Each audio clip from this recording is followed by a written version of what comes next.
en esta Real Sociedad Económica Matritense de Amigos del País a la sesión de clausura del ciclo de conferencias La gestión del agua para usos agroalimentarios. Ciclo de conferencias que se organizó dentro de lo que conocemos con el nombre de Tribuna de Carlos III y que imaginó el tema y lo coordinó el tema en su principio Manuel Álvarez Huilla.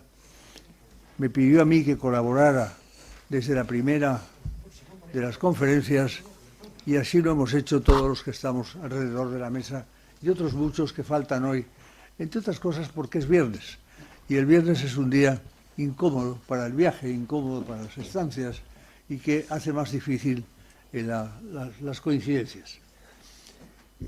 Hablar del agua y de los usos agroalimentarios a mí me lleva a pensar en una frase que leí hace muchos años de Kennedy, John Fitzgerald Kennedy, que era un hombre muy ingenioso y con ideas a veces muy brillantes.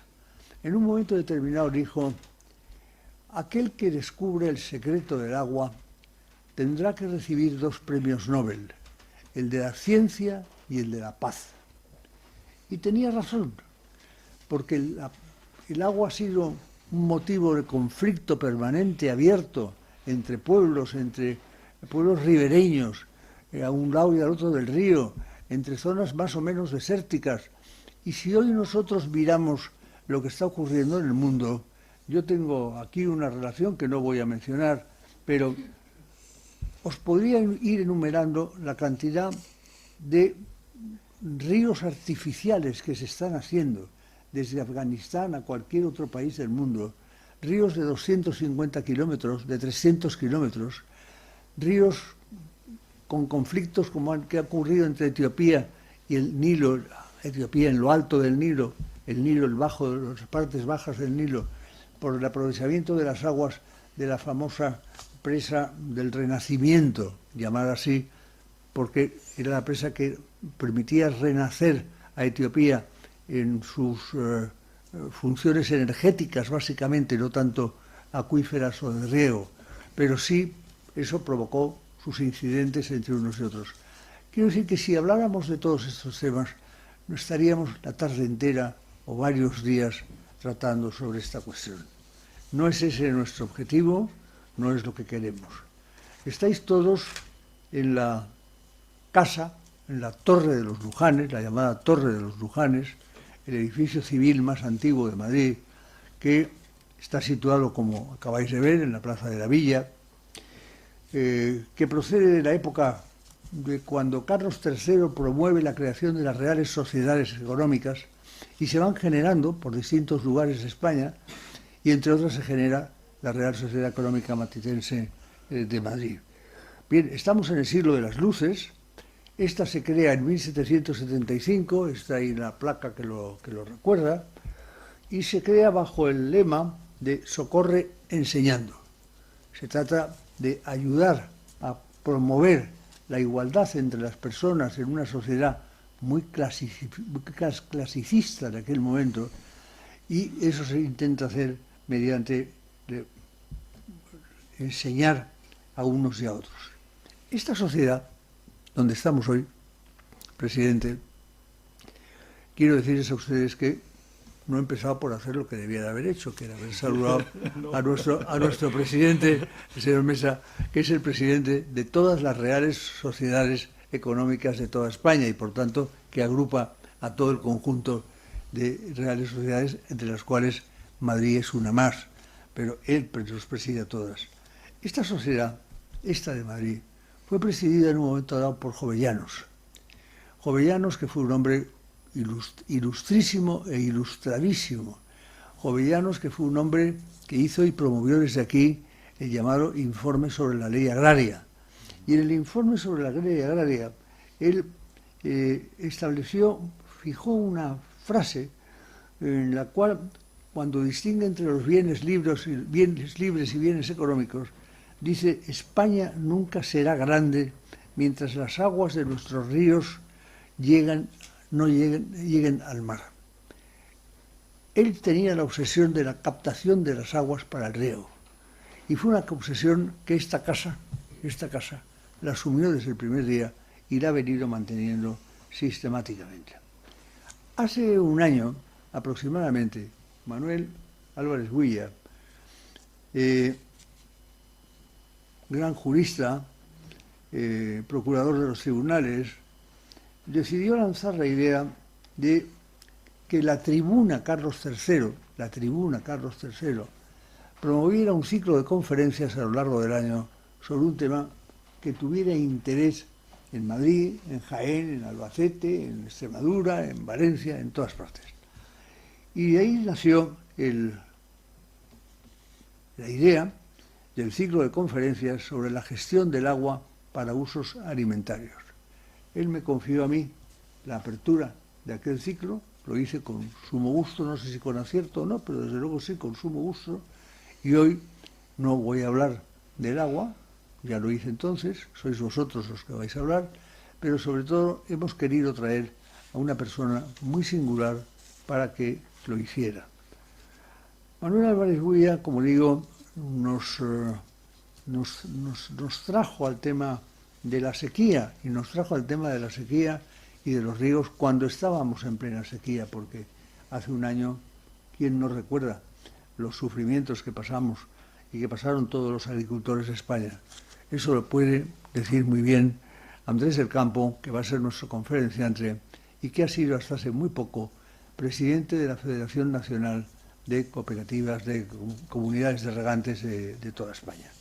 Pues bien, Manuel promovió el que nos entráramos en este mundo, cosa que hemos ido haciendo a lo largo del año, y a lo largo del año en todas las sociedades económicas de España que preside todas el señor Mesa, en todas se han ido haciendo conferencias en cada una de ellas sobre esta materia, con lo cual tendríamos ahora que hacer una edición de todas esas conferencias y hacer un libro, porque todo lo que se ha dicho ahí ha sido muy importante y es muy necesario para la vida cotidiana. Bien,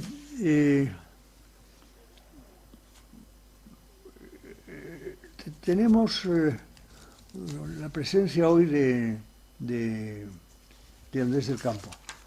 Andrés del Campo es un hombre nacido en Córdoba, es ingeniero agrónomo, gran ingeniero agrónomo, presidente de la Federación Nacional de Comunidades de Regantes de España, FENACORE, durante muchos años, durante 30 años, ¿lo ha sido?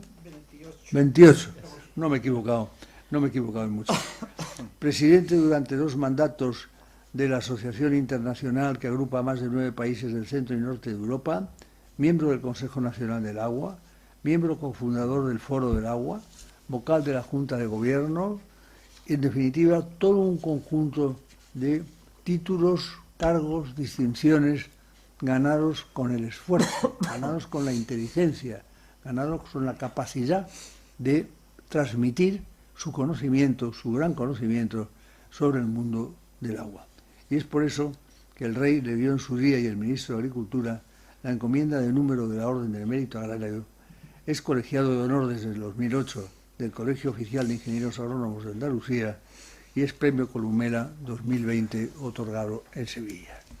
Es a él a quien le vamos a dar la palabra para que nos hable del problema del agua, de lo que está pasando con el agua en España, de las soluciones que hay, de lo que ha ocurrido en los últimos 30 años y de cómo ve él el problema del agua, los riegos, la alimentación y la seguridad alimentaria, que está absolutamente todo unido en el mundo, desde su óptica, que es una óptica de hombre que conoce muy bien el tema y que lo ha vivido desde siempre.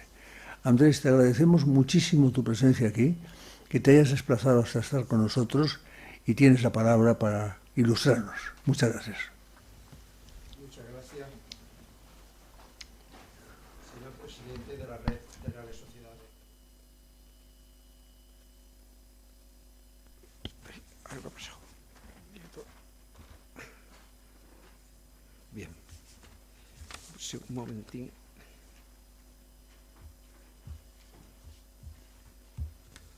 Bueno.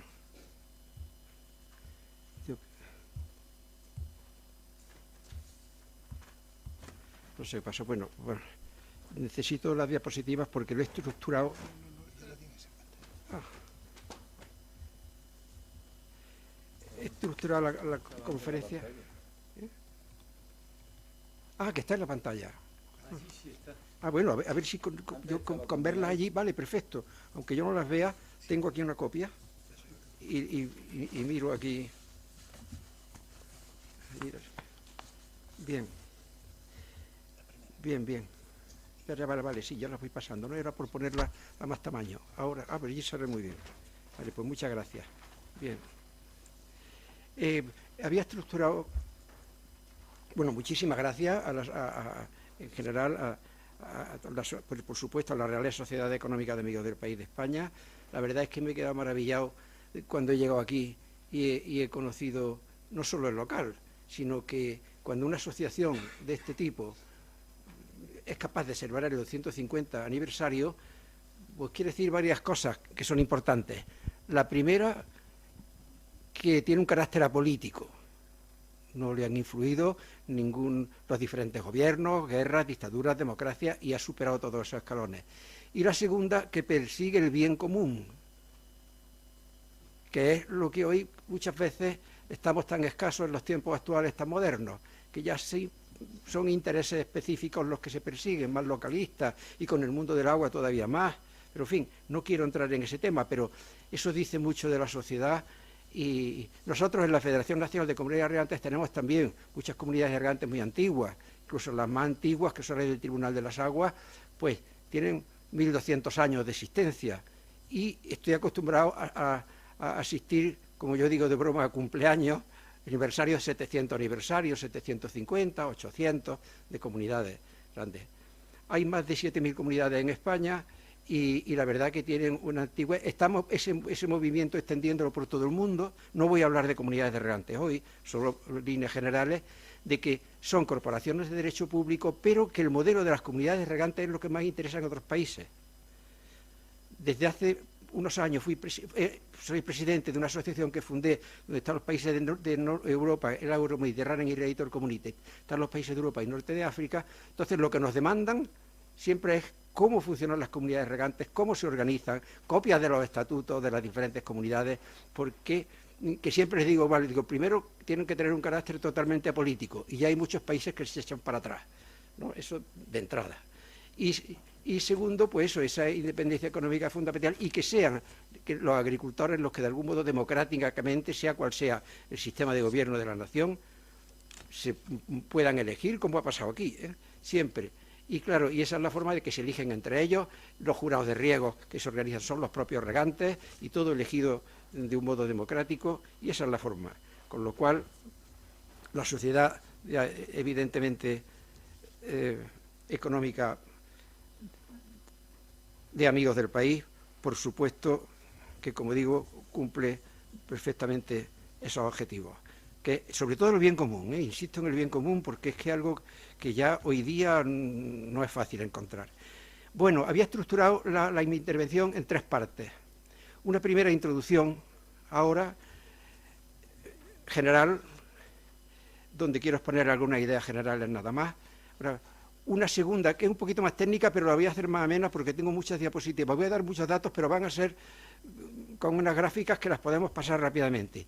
Y una tercera, que es la última parte, donde me gustaría justificar si, bueno, después de todo lo que vamos a hablar y lo que se ha hecho en el regadío durante estos 30 años, si merece la pena, si no merece la pena, cuál es el futuro, o a lo mejor estamos gastando agua y ahora había que no regar. Pues eso es lo que me gustaría. De modo que con eso voy a empezar como introducción. Decir que se especifica, voy a citar una cita del preámbulo de la Carta de la Tierra del siglo pasado, que decía: estamos en un momento crítico de la historia de la Tierra, en el cual la humanidad debe elegir su futuro. Los pueblos de la Tierra declaramos nuestra responsabilidad unos hacia otros, hacia la gran comunidad de vida y hacia las generaciones futuras.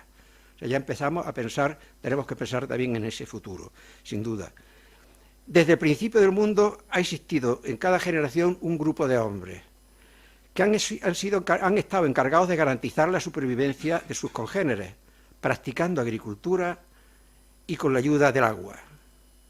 Fueron hombres ingeniosos primero, e ingenieros han sido después, a lo largo de la historia.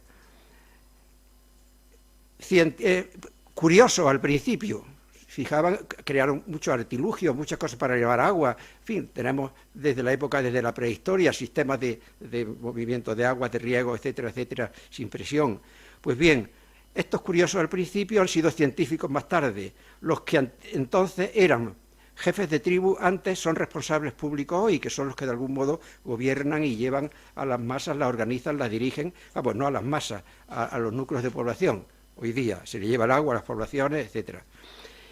Así como agricultores entonces, y continúan siendo agricultores ahora, que se han dedicado a manejar el agua, llevarla a las comunidades y transformarla en alimentos.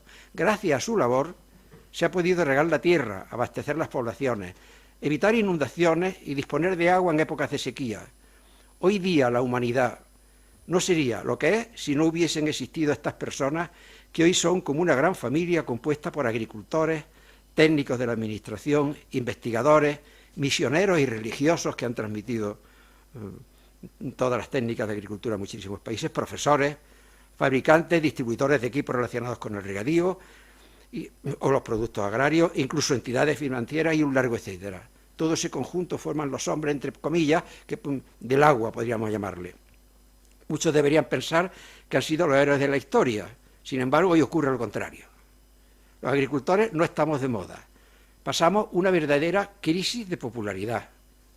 La acusación básica que se nos hace es que contaminamos el ambiente, que despilfarramos el agua y por lo tanto queremos que se construyan indiscriminadamente obras de regulación, presas, trasvases, balsas, pozos, etcétera, para así disponer de la máxima cantidad de agua para aplicar a los sedientos cultivos, sin ser conscientes de que estas obras podrían destruir ríos, exterminar ecosistemas, atentar contra la biodiversidad y como consecuencia de tantos teóricos perjuicios podrían suceder grandes catástrofes para aniquilar la vida en el planeta Tierra.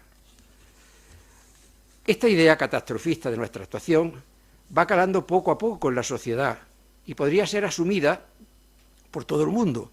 Puede parecer que una opinión tan unánime deba estar cargada de verdad, sin embargo no es cierto que la creencia mayoritaria encierre certeza. Expresaba el filósofo español, que ya murió hace unos años, pero lo recuerdo, Julián María, en un artículo que publicó en un diario de ámbito nacional, fue el ABC, me acuerdo todo perfectamente, sobre el riesgo que tiene la sociedad actual de vivir en un estado permanente de error.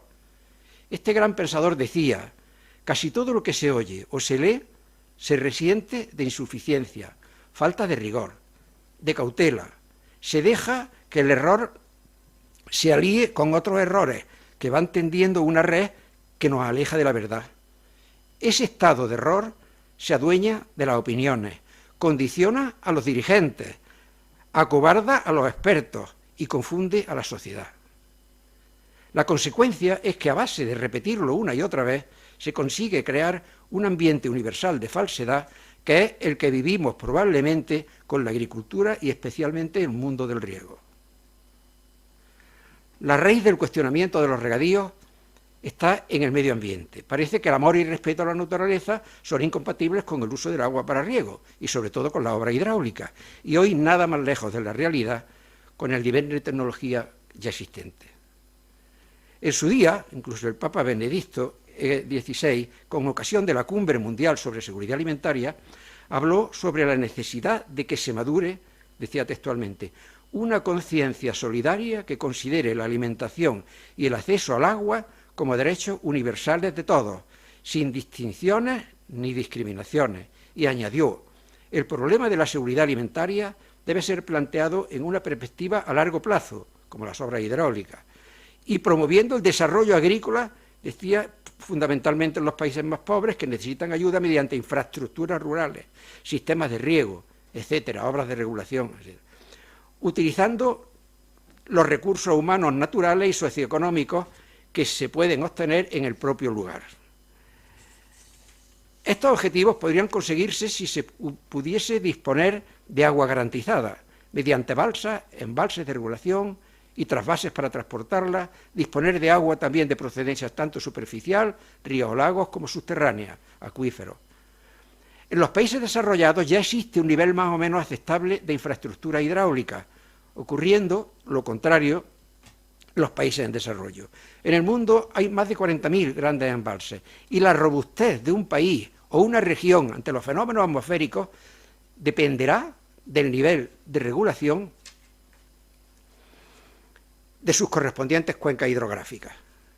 Y a modo de ejemplo, si en California, que tiene un clima muy similar al nuestro y una superficie muy similar a la nuestra y unos cultivos muy parecidos a los nuestros, dejara de llover, dispondrían de agua para 850 días. ¿Gracias a qué? A la red de canales, de trasvases y embalses existentes.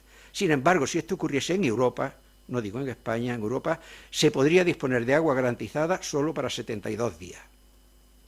Y peor en los países del norte. Nosotros tenemos más regulación en nuestras cuencas, pero en el norte no. Por eso cuando deja de llover, por ejemplo, en Inglaterra, recuerdo haber ido a una reunión que organicé allí, en plena sequía, había disminuido la producción del orden de un 40% de cereales, porque había dejado de llover un mes. Y en Polonia, un 30%, en todo el país, también porque había dejado de llover 2 meses o algo así, ¿no? Nosotros aguantamos incluso en algunas cuencas, como ocurre por ejemplo en Guadalquivir, 4 y hasta 5 años, y a lo mejor tenemos sequía meteorológica, pero no hidráulica, porque disponemos de agua y se pueden abastecer todas las necesidades.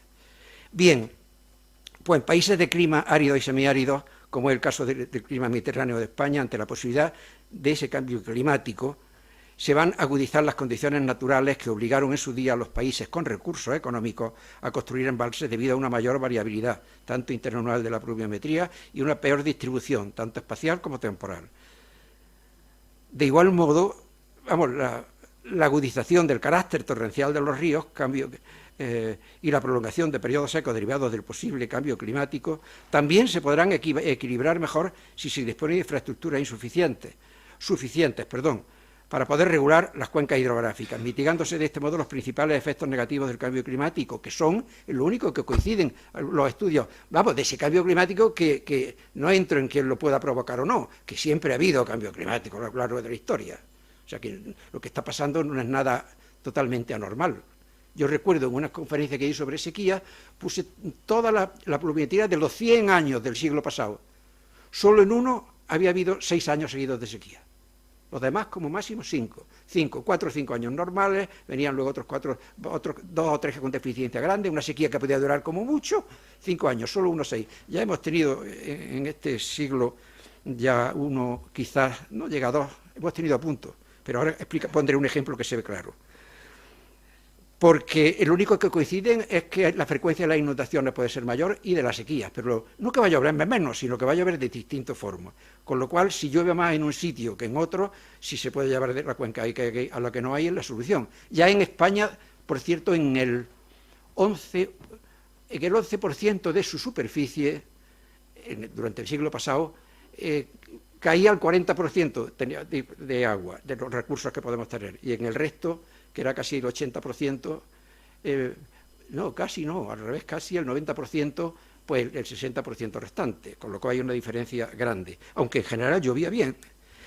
Le voy a poner un ejemplo de la semana pasada, precisamente, de la Semana Santa concretamente, que ha sido del embalse de Guadalmellato, comunidad de la que soy, que abastece,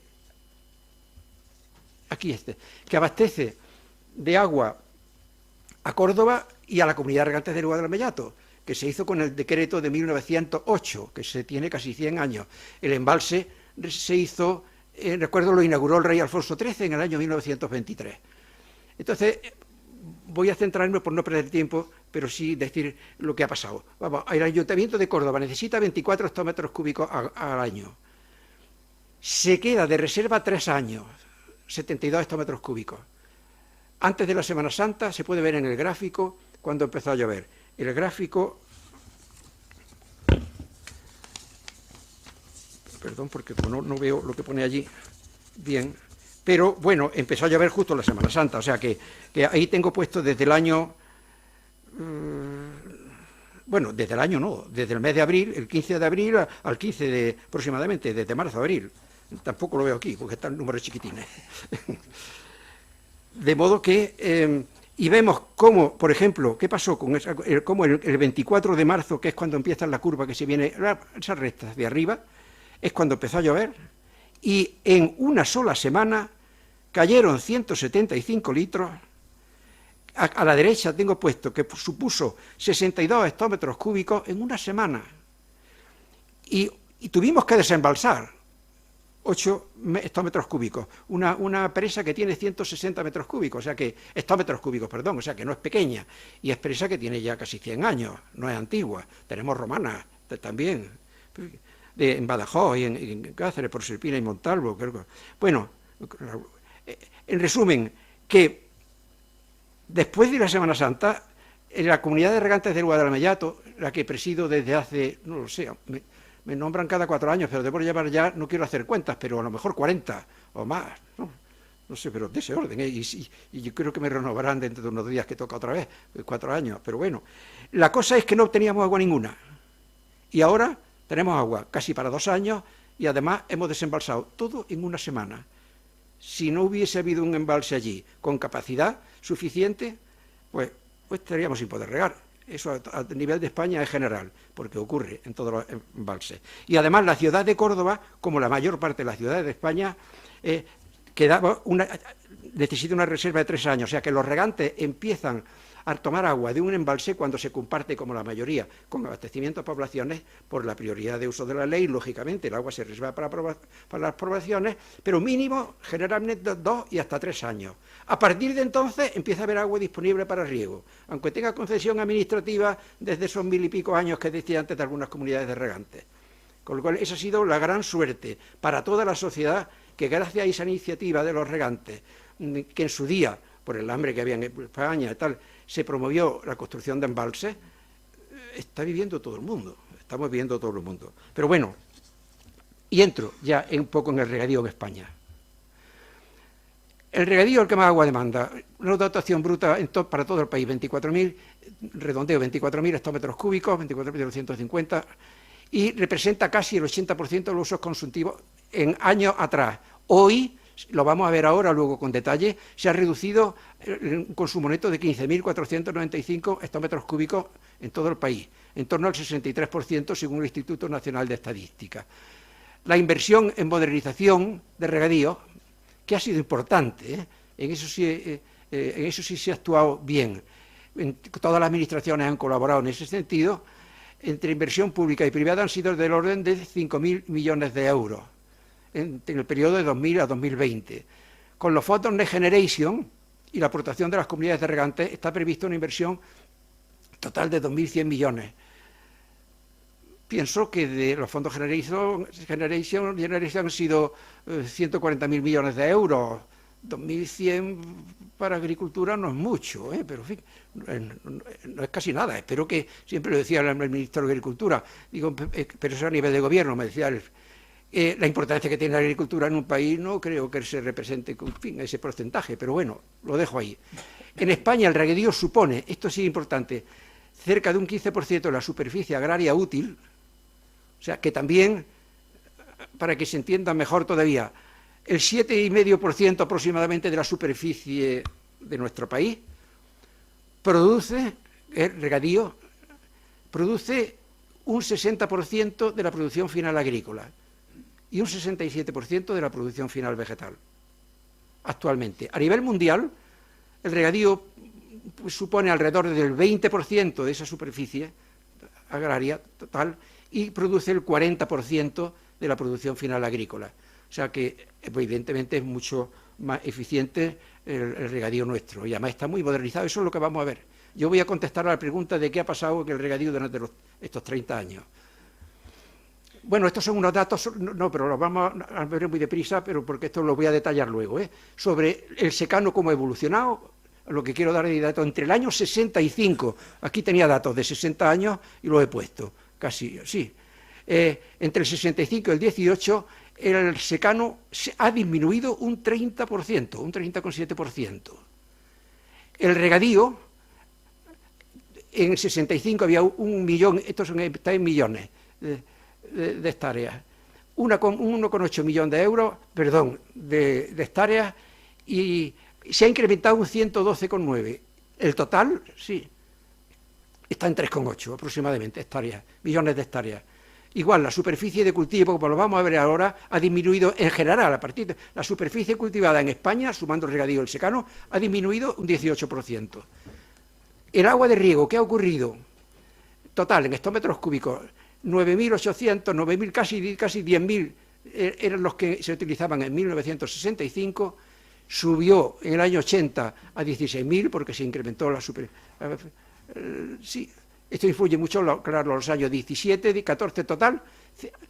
La cosa es que ha aumentado el agua de riego un 55% con relación a la que había en el año 65. Y lo que ha habido estos años intermedios se puede ver.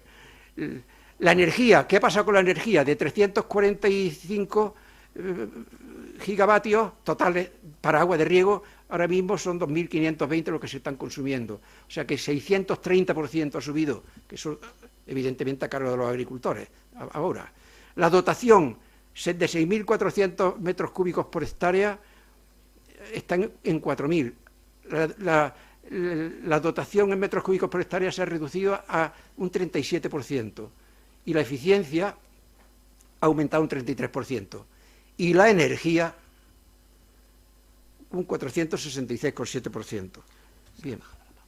¿Eh? Apagado la pantalla, si lo quiere tener encendido. No, es que no la veo.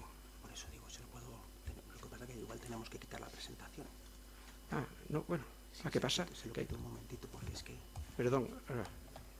Bien.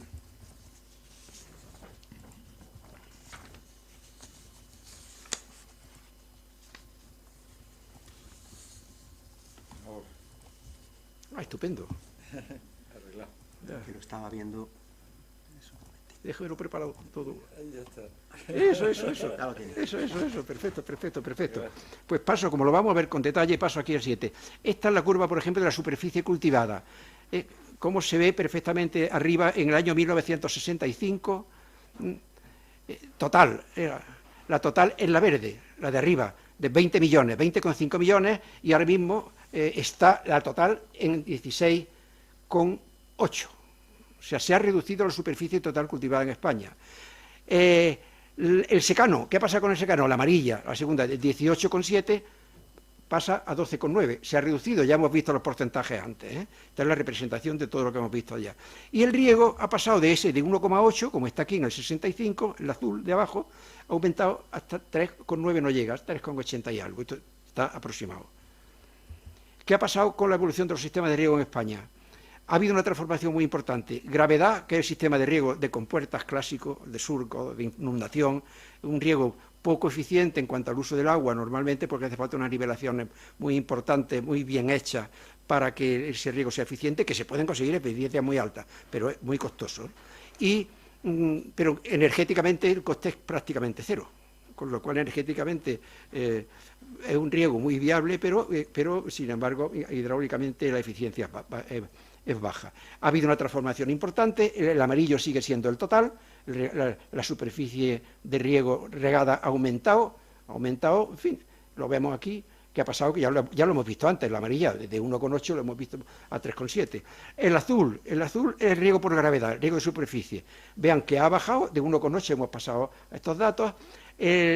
La siguiente, aspersión, que es el riego de presión, el riego de aspersores, generalmente, o de aparatos mecanizados, pero de presión, pues empezó después del año 65, porque no se conocían todavía los aspersores, partimos de cero, poco antes del 67, 68, por ahí, y ha ido subiendo un poco y luego ha bajado, aunque se ha mantenido al final, 0,9, 0,8, y ahora veremos los resultados definitivos. Y el último, el riego por goteo. El riego por goteo, partimos del riego por goteo, empieza más tarde, ya después del 68 también.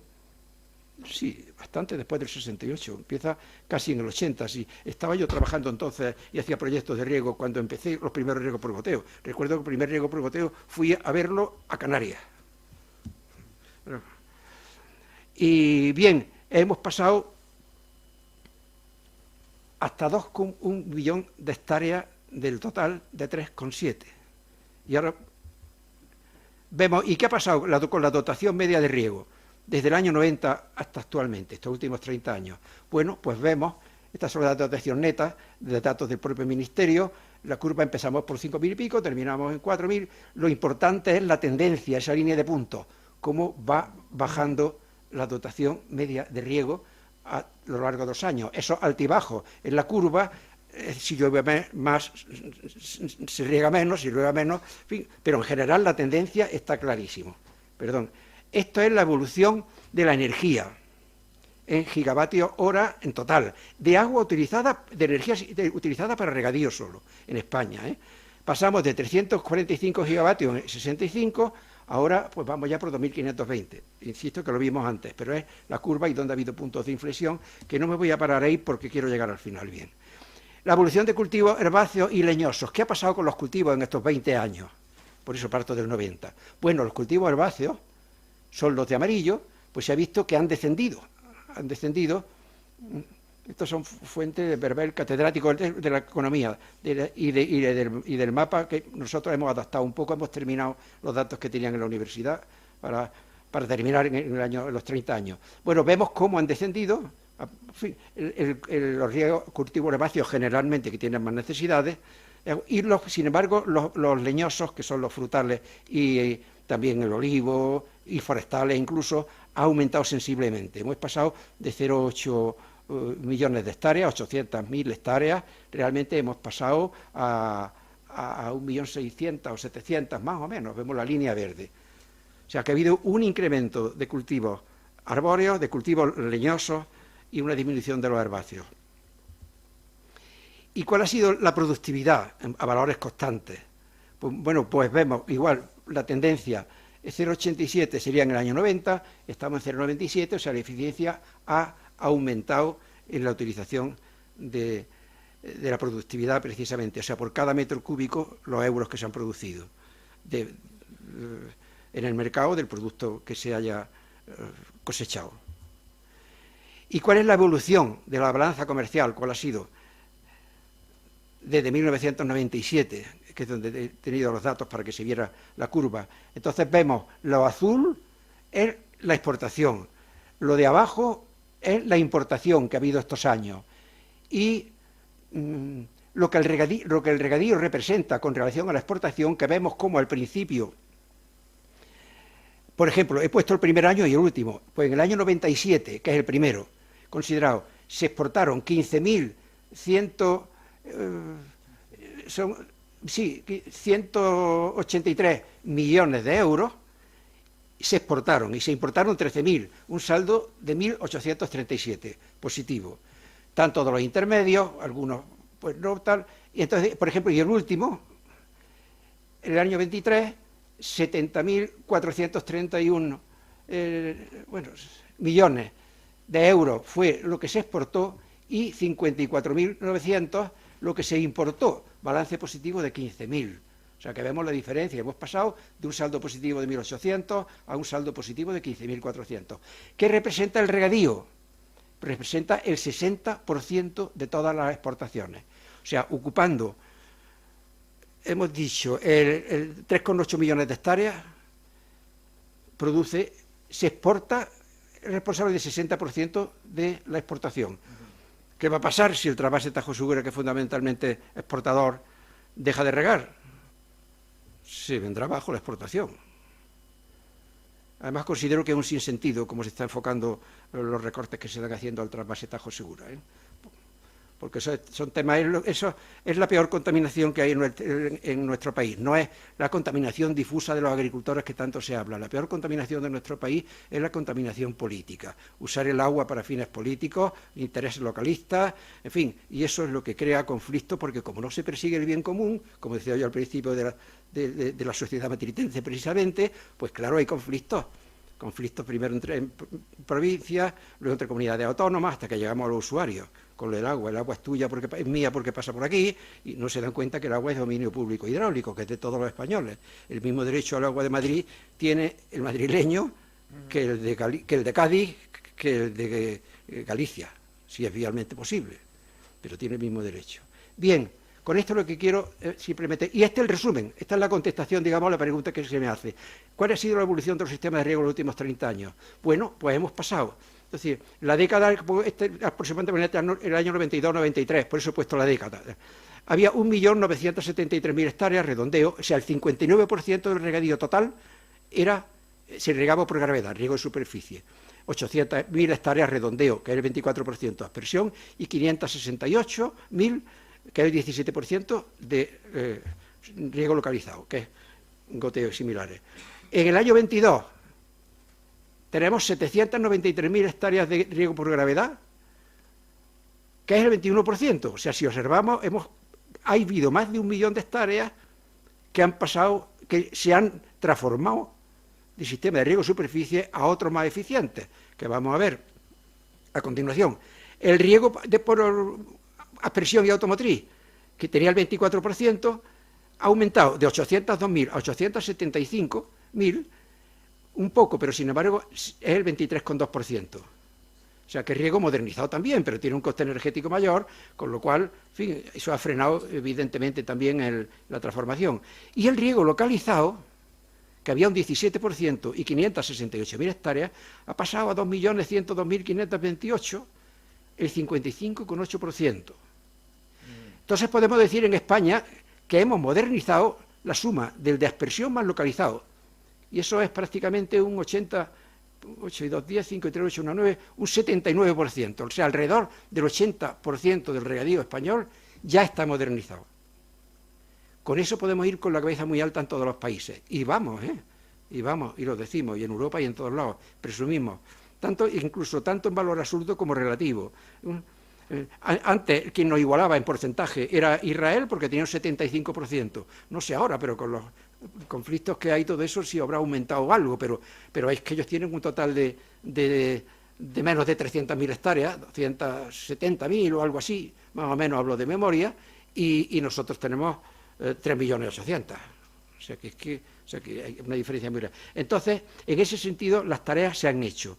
La modernización de regadío ha funcionado. Las administraciones se han implicado, tanto la administración central como la autonómica, y los regantes no digamos, estamos hipotecados la mayoría, 50 años, con los planes, con las 6 ASA, 6 ASA ahora, al principio eran 4, 3 6 ASA, luego ya se ha quedado en una nacional, pero está colaborando mucho, esa herramienta está funcionando también bastante bien, y realmente hemos conseguido unos resultados muy satisfactorios, y utilizamos el agua, como hemos visto, con mucha eficiencia, y de eso, insisto, tenemos que presumir. Entonces, me pregunto yo, bueno, eso es lo que hemos hecho, ¿y esto para qué? Ahora regamos, tenemos un riego eficiente, regamos bien, producimos mucho más, exportamos mucho más. ¿Qué necesitamos? Ya lo dije antes, pues tener agua garantizada, necesitamos las obras de regulación. Dependemos totalmente de los embalses, de los trasvases, de las balsas, porque ya hoy día también construir grandes embalses, es verdad que tenemos los principales ya hechos, fundamentales, ¿no? Pero sí se puede precisamente facilitar que las administraciones de algún modo autoricen esas balsas, evidentemente con todos sus estudios técnicos ambientales de todo tipo, técnicos ambientales y que sean viables económicamente. Pero, ¿y los trasvases? Ya hay en España más de 35, en los planes hidrológicos, más de 35 trasvases, o sea, no son 2 ni 3. Y la mayor parte a poblaciones. Si es verdad que los que necesitan más volumen es la agricultura, consume un 70%, la mejor entre la industria de abastecimiento no más del 30%, juntos. Con lo cual, en fin, pero se necesitan, si queremos, precisamente tener garantía de agua. Es un error, y critico mucho, que en los planes hidrológicos actuales, cuando se han reformado, que hasta el año 27, había una serie de obras aprobadas e incluso muchas presupuestadas desde el siglo pasado que se van arrastrando los presupuestos porque no hay dinero, pero eran necesarias. Ahora de pronto las han quitado. Yo ya pregunté a la ministra en su día, y al Ministerio muchas veces, digo, ¿me podéis explicar cómo es posible que si estas obras de regulación eran necesarias a final de siglo, ahora es que el cambio climático nos va a traer mucha más agua, o qué ocurre cuando precisamente estamos yendo lo contrario? Bueno, así estamos. Y la fobia que hay contra los trasvases, la verdad es que no la entiendo, y contra las obras de regulación, porque se paran todas por temas medioambientales. Bien, pero lo que no quiero pararme ahí, quiero seguir y terminar pronto. Superar los retos de la agricultura. ¿Qué retos? Lo he resumido en 3 fundamentales. ¿Cuáles son los retos que tiene la agricultura en el mundo? Europa parece que solo mira o ve lo que tiene al ladito si acaso, pero nada más, pero muy cerquita, no llega a la punta del zapato. No sabe, parece que ignora lo que pasa en el mundo. Hay una población mundial creciente, actualmente 8.300 millones de personas, va a pasar a 9.500 en el año 2050 y posiblemente a 11.000 en el año 2100. Son datos de la FAO. Existen hoy más, tengo aquí casi, no, pues más de 800, luego ya lo pongo bien, 830 millones, 800 millones de personas desnutridas todavía, ese sería el segundo reto, o sea, no solo esa población creciente, sino que ya con la que hay actualmente hay 800 millones que están pasando hambre y muriéndose. Y lo lógico, el tercer reto sería, pues va a haber una importante presión sobre los recursos naturales, antes de morir también por inanición, y si encima hay conflictos bélicos, pues se van a acentuar la necesidad de producir alimentos como sea, con lo cual hay que poner un remedio a eso. Y además hay unas limitaciones para la producción agrícola también. Hay menos superficie cultivable y menos agua dulce per cápita en el mundo, va a aumentar entre otras cosas la población, está aumentando, y la nueva agricultura tiene que estar basada en métodos y prácticas menos emisoras de CO2 y de metano. Bueno, esto es lo que acabo de decir, pero con unos gráficos que se ven muy bien, lo que es la población actual, 8.300 millones, la que se espera en el 2030, que es mañana, 8.500, 9.500, hay datos de la FAO incluso que hablan hasta más de 10.000 en el año 2050, y 11.000 aproximadamente en el año 2100. Estas cosas están a largo plazo, nunca se sabe. La realidad es que el crecimiento demográfico actual anualmente es de 70 millones años de personas que están viniendo al mundo. ¿Y cómo ha sido ese crecimiento? Esto sí es curioso. Vean ustedes lo azul, es el crecimiento que ha habido en los países en desarrollo. Aquí está puesto, tengo desde el 1750, por siglos, hasta 2150. Lo que se espera. Entonces, veamos, lo azul en los países en desarrollo. O sea, vemos que hasta el año 2050, acabo de darme cuenta que tengo el puntero. Bien, pues más o menos, porque había habido un crecimiento reducido de la población. Podemos ver que hasta ahí había 2.000 millones, poco más o menos, redondeo, por un número, era algo más, pero en fin. Pero cuando de verdad ha variado la curva y ha habido la inclinación de la curva, la pendiente se ha elevado, ha sido a partir de entonces. ¿Y dónde? En los países en desarrollo, lo azul. ¿Y qué ha pasado en los países desarrollados? Pues que ha subido un poquito desde 1750 hasta aquí, hasta 1950, que luego vino ahí la revolución verde, mucho más alimentos, etcétera, etcétera. No entro en eso. Y se incrementó un poquito y ahora está incluso bajando en los países desarrollados. Pero esto nos espera, lógicamente, en los países en desarrollo. O sea que es algo que nos tiene que preocupar y debemos tratar de que puedan alimentarse en sus lugares, en sus países, fundamentalmente. Bien, con relación a la pobreza existente en el mundo, que es lo que digo actualmente, los países más oscuros en todos los continentes son los que tienen mayor problema. Ahí está el porcentaje de pobreza entre el 40 y el 60%, en fin. En todos los más oscuros son los peores. Por suerte, nosotros en ese sentido, gracias a Dios, nos salvamos, pero son muchos los países que tienen estos problemas, y aquí doy algunos datos. El 10%, que son 800 millones de personas, que algo más, redondeando, pero en fin, como digo, sufren de desnutrición. 155 millones de niños, son datos de la FAO, menores de 2 años sufren de desnutrición infantil, 2.300.000 en el mundo, el 29% situación de inseguridad alimentaria. Se prevé, esto sí es importante, que el 8% de la población mundial seguirá pasando hambre en 2030.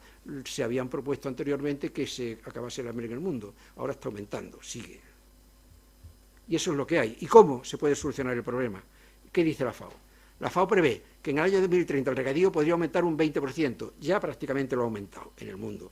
La superficie cosechada real, que crecería alrededor de un tercio, de más de 250 hasta 300 millones, 20 millones de hectáreas. Puede haberla ya. Estos datos y estas macrocifras son siempre más o menos aproximadas, asociadas a una mayor intensidad de cultivo, fundamentalmente. Por eso dice que es necesario incrementar la productividad del agua utilizada. O sea, con menos agua, producir más, que en España estamos consiguiéndolo. ¿Y qué dice la FAO? Y lo pongo con negrita, esto sí que se ignora.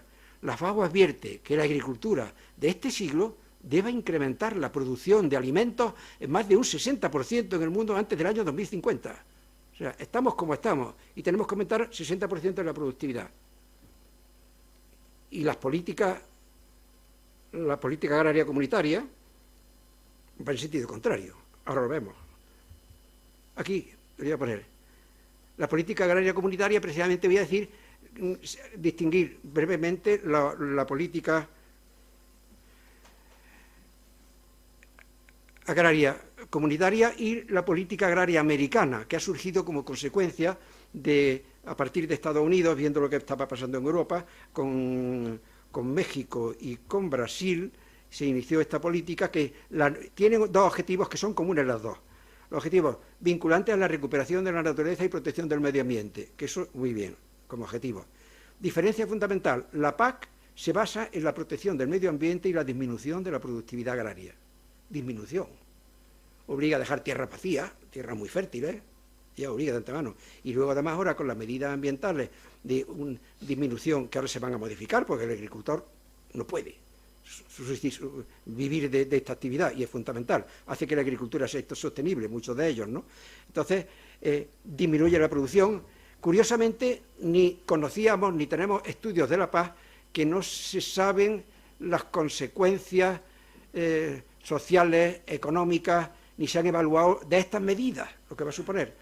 En Estados Unidos hicieron unos estudios sobre España, sé que todos andan con relación a la disminución de la exportación, que todas, recuerdo las cifras de memoria, todas oscilan entre el 16% y el 20 y tantos por ciento, de todo tipo, en lo que iba a mermar la agricultura, todo referido a España. Entonces la política agraria, como digo, comunitaria, basada en esa disminución de la productividad, la política agraria americana, veremos a ver si lo consigue, también está de acuerdo en la protección del medio ambiente, pero incrementando la productividad. Y ese es el camino que tenemos que seguir, nos guste o no nos guste. Y unas conclusiones, varias que... Las políticas españolas y europeas son cada vez más exigentes y limitan la productividad de la agricultura y regadío, lo acabamos de decir.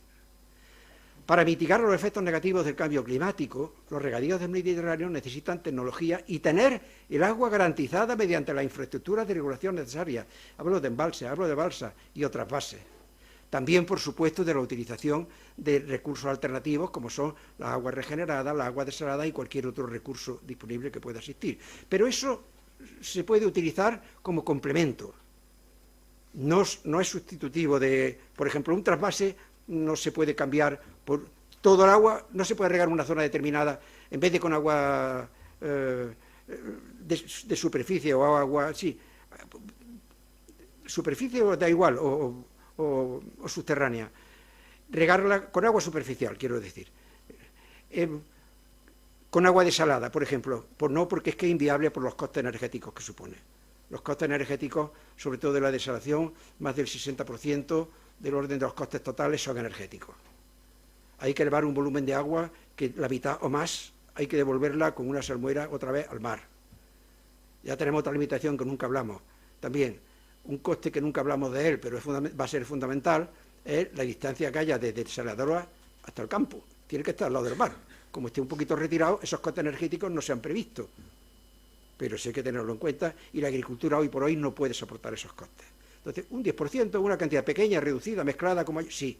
Complementarias, por supuesto.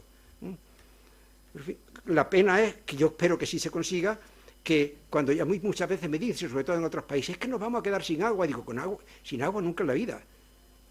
Nunca. Si yo siempre digo, donde nosotros vivimos, este mundo mal llamado tierra, porque se tendría que llamar agua. Si más del 72% de su superficie del globo terráqueo es agua.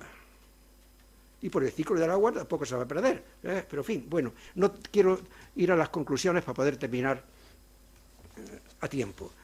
Bien, entonces el regadío es el usuario que más agua demanda, se ha modernizado mediante grandes inversiones público-privadas, consiguiendo mejoras sociales, territoriales y ambientales. Se necesita la utilización complementaria de agua de fuentes no convencionales, lo que dije, bueno, desalación, reutilización y de procedencia superficial o subterránea. La futura modernización de regadíos tendrá como objetivo la eficiencia del binomio agua-energía, mediante el aprovechamiento de niveles geométricos, así como la producción de energía distribuida para autoconsumo en las zonas regables. Sí es fundamental que utilicemos, y ya se está haciendo, energía aprovechar esos recursos naturales que tenemos en cada zona regable, bien sea viento, bien sea sol, bien sea saltos hidráulicos, porque la energía hidráulica es fundamental, no es contaminante, para nada, o sea que es renovable. Y sin embargo parece que se está despreciando también. Bueno, pues todas las zonas regables que tengan posibilidad de utilizar alguno de esos recursos deberían de hacerlo para producir energía para autoconsumo, no para venderla al lugar de lechuga, sino para disminuir los costes de producción, que sea viable la agricultura. Y luego, para lograr una fijación de la población en el medio rural, es necesario que se cumpla, esta es una opinión mía, un modelo de agricultura sostenible que ha de estar basado en dos principios fundamentales. Primera condición, que digo, que sea competitividad y autosuficiencia económica. Y simplifico, que el agricultor pueda vivir con su familia de esa actividad. Si no, se va, abandona, y eso es insostenible. ¿Cómo va a ser sostenible si no hay nadie que la proteja, que la cuide? Eso para empezar, que es lo que se puede conseguir. Luego, además, otro problema, en el caso del regadío, una zona de regadío abandonada no se transforma en un vergel. Con nuestro clima se transforma o en el basurero de la ciudad más próxima o en un desierto donde no pueden vivir ni las lagartijas, y no exagero, nuestro clima. Sobre todo en Levante, no solo en Levante, y en los Pirineos, por ejemplo, en el Monegro y en sitios, zonas donde también llueve 200 litros por metro cuadrado en todo el año. Sin embargo, un poquito más abajo ya llueve mucho más, y más arriba, ya en los Pirineos no digamos. Bueno, entonces, primero, esa competitividad, autosuficiencia económica, y segundo, no agresividad al medio ambiente en los medios de producción. O sea, utilizar los medios de producción de modo que podamos conservar precisamente ese patrimonio, para eso la modelización de regadío, de un modo eficiente para que pueda seguir siendo utilizado por las generaciones futuras. Yo siempre digo que el verdadero ecologista es el agricultor, pero por una razón casi de perogrullo, porque vive en el medio natural y vive de ese medio natural. ¿Quién va a tener más interés en conservar ese medio que es su explotación para que puedan vivir sus hijos, nietos y las generaciones futuras? Ese es el verdadero ecologista.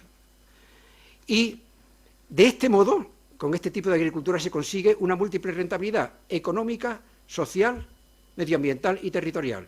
Económica, porque se hagan explotaciones viables; social, sí puedo decir, la agricultura, por ejemplo, de regadío, cuando se habla del PIB, por decir un ejemplo, que si el PIB de la agricultura no tiene importancia, sobre todo los políticos, 2 y pico, 3%, eso no es nada.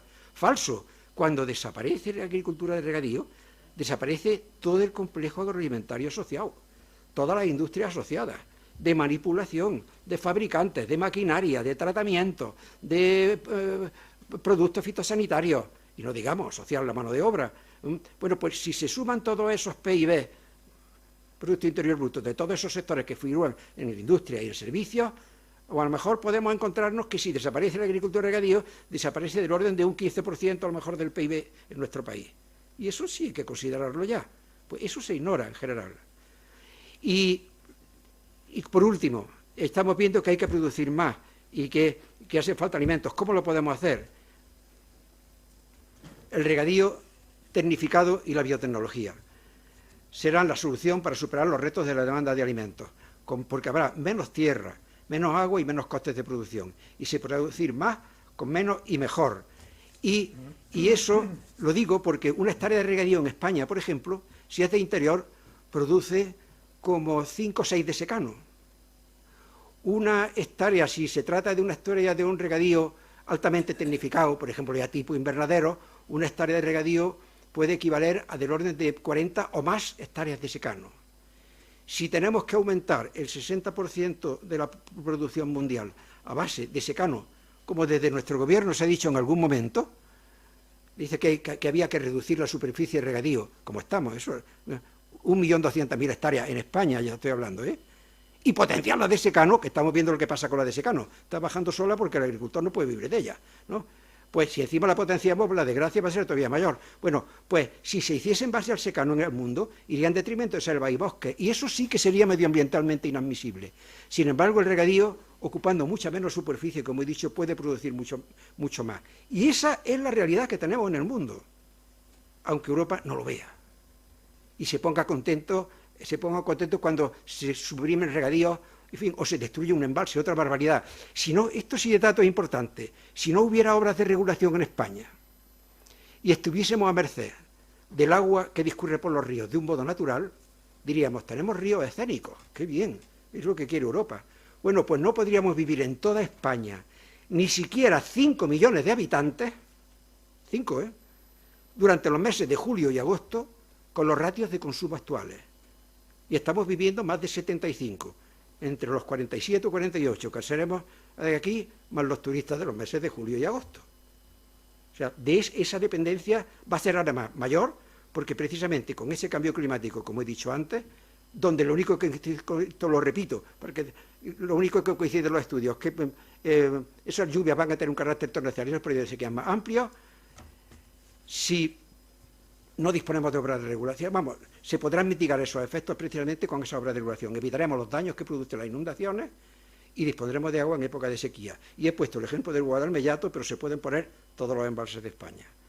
Y los de los embalses, igual digo, y los trasvases, perdón. Pero bueno, y termino con una frase de mi gran maestro, que es don Jaime Lamas de Espinosa, del que he aprendido muchísimas cosas y de las cosas que digo aquí. Como él dice, un mundo sin hambre será de riego o no será. Y se necesita, por supuesto, un plan hidrológico nacional que, por cierto, está aprobado, se aprobó en su día. Lo que se derogó fue solo el trasvase del Ebro, pero no se está ejecutando. Cuando se hizo el trasvase del Ebro había unas obras de regulación como compensación que había que hacer en el Ebro que están planteando todo tipo de dificultades y no se han hecho. Y estamos teniendo problemas en todo el Levante y en Barcelona. Con el trasvase eso no habría ocurrido. Estaba aprobado. Lo aprobamos en el Consejo Nacional del Agua con más de un 85% de los votos. Lo aprobaron todos los regantes de Aragón, los regantes, que son los que utilizan el 70% del agua, incluso más, en Aragón. Lo aprobaron, dieron un visto bueno también allí. Lo aprobamos por unanimidad en toda España, los usuarios, con abastecimiento y había muy poquitos votos en contra de ecologistas que siempre dicen que no a todo, pero viven de la polémica, también hay que comprenderlo. O sea que, pero todos se oponen, siempre, por el sistema, da igual. Si se le ha conseguido lo que ellos piden, pueden ir diciendo que no. Y nada más, o sea que fueron muy poquitos. Luego se derogó y las consecuencias pues las estamos padeciendo y las padecerán las generaciones futuras, porque antes ya hubo un dinero, una subvención concedida de la Comunidad Europea, se iniciaron las obras del trasvase, pero luego se canceló el trasvase cuando cambió el gobierno, a cambio de, bueno, de una desalación que sí que tendrá su futuro, pero no es la solución. Trasvase a cambio de desalación no vale. Pero en fin, muchas gracias. No quiero seguir hablando. Luego ya en el coloquio supongo que podremos ampliar. Muchísimas gracias.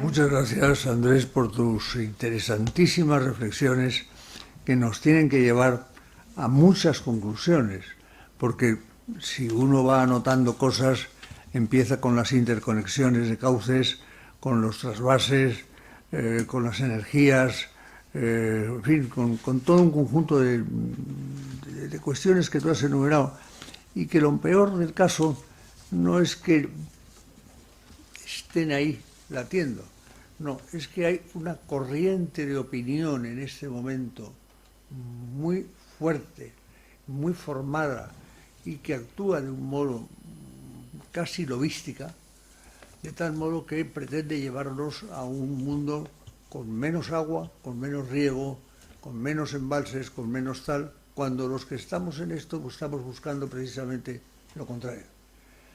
Y bueno, pues yo podría extenderme sobre ese tema mucho rato, pero es la hora que es y no lo podemos hacer.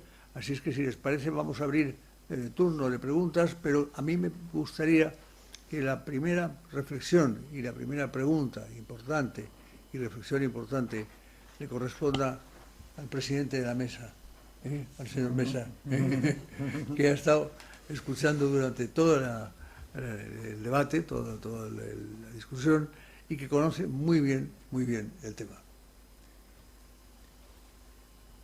Pues muy bien, gracias, don Jaime. Bueno, yo no voy a preguntar sobre el agua,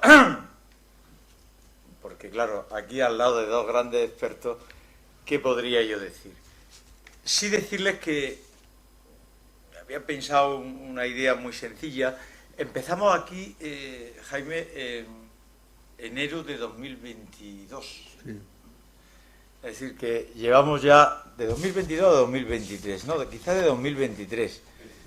27 de enero de 2023 empezamos dentro de lo que tú denominaste de la Tribuna Carlos III, que es un proyecto muy sencillito. Sí. Es un proyecto por el cual hacemos unas acciones conjuntas, hacemos más, pero todas las reales sociedades económicas que persistimos en España, pues vamos organizando conferencias que se van retransmitiendo por YouTube. Esta se está retransmitiendo y después se cuelga, y empezamos pues de forma, digamos, voluntarista, cada cual a organizar la conferencia que estimaba conveniente. Pero vino la idea de Manuel Álvarez Builla, que cogió también con mucho cariño Jaime Lamo, que fue de hacer este ciclo del agua.